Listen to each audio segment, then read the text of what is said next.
Bien, bonjour, et nous voilà pour une nouvelle capsule de biblio-coaching. Aujourd'hui, elle est plus à tendance psy, entre guillemets, disons plus développement personnel, par opposition aux capsules, comme vous le savez, qui sont plus de l'inspiration pour écrire.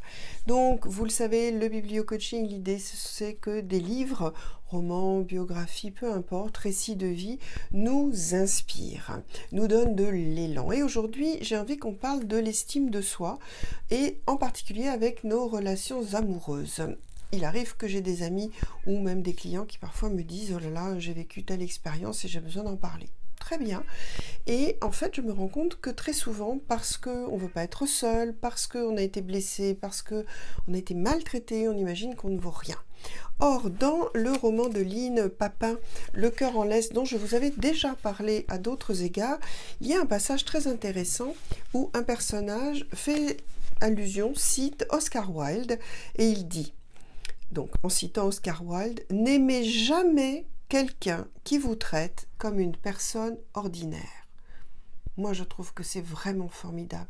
Ne jamais aimer quelqu'un qui nous traite comme une personne ordinaire. Alors, bien sûr, ça vaut pour l'amour, mais ça vaut aussi pour une amitié que l'on croirait saine et qui ne l'est pas, voire pour un membre de notre famille. Or, nous, on a toujours notre petite musique en nous qui nous fait, enfin les autres, mais pas moi. Un peu plus loin, le personnage auquel on vient de donner ce précieux conseil dit, à vrai dire, je ne pensais pas que qui que ce soit pût être extraordinaire et surtout pas moi.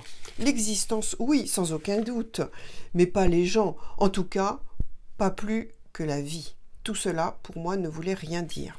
Vous imaginez bien le dialogue intérieur après qu'on peut imaginer, c'est-à-dire, oui, moi j'y crois pas, mais si. Et donc l'exercice que je vous propose aujourd'hui, c'est le respect de soi, la confiance en soi, et tout ça ne peut se poser que sur le socle qui est l'estime de soi.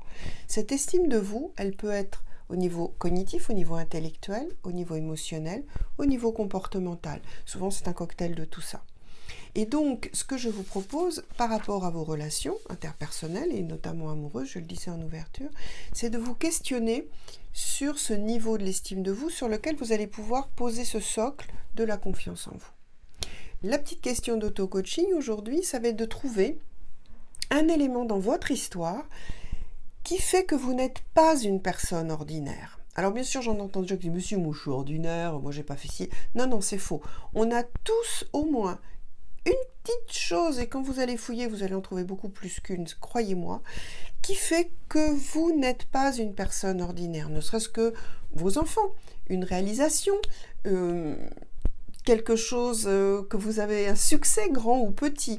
Donc je vous invite vraiment à vous questionner sur ces qualités, sur ces réalisations, et vous verrez que si vous acceptez de jouer le jeu et d'en noter au fur et à mesure où elles vous reviennent à l'esprit, vous vous rendrez compte que eh bien, ça vaut le coup de se rendre compte qu'on n'est pas une personne ordinaire. Ça évite qu'on nous aime mal en nous considérant comme une personne ordinaire. Nous ne le sommes pas, pas plus les uns que les autres.